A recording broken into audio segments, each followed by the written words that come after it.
Hello everyone. டேஸ்ட்டாகவும் ஹெல்த்தியாகவும் எல்லாருக்கும் பிடிச்ச மாதிரியும் சமைக்கணும்னா முதல்ல நம்ம சேனலை சப்ஸ்கிரைப் பண்ணிவிடுங்க.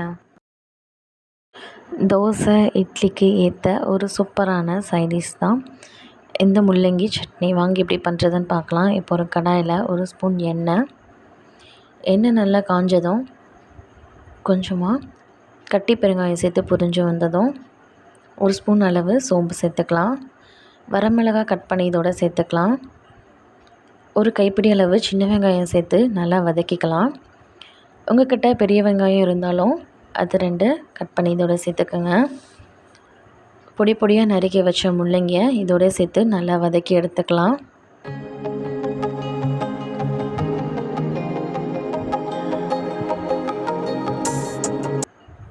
முள்ளங்கியோட பச்சை வாடை போகிறதுக்காக நல்லா வதக்கணும்.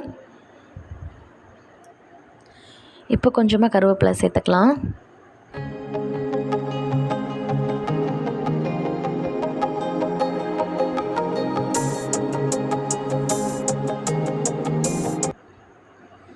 தேவையான உப்பு சேர்த்து நல்லா மிக்ஸ் பண்ணி விட்டுக்கலாம்.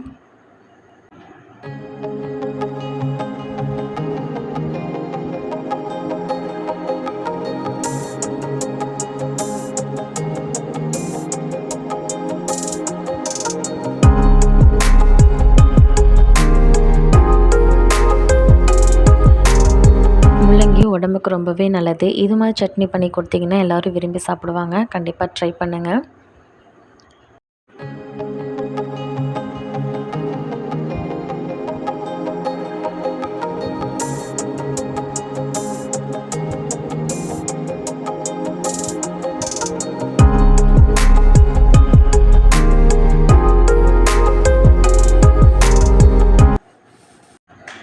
ரெண்டு மீடியம் சைஸ் தக்காளியை கட் பண்ணி இதோட சேர்த்து நல்லா வதக்கிக்கலாம்.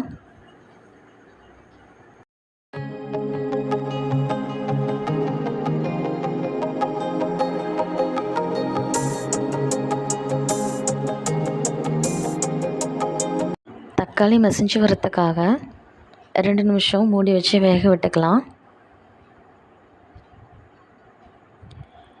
இப்போ நல்லா மசிஞ்சு வந்துருச்சு. இப்போ ஒரு மிக்ஸி ஜாரில் கொஞ்சமாக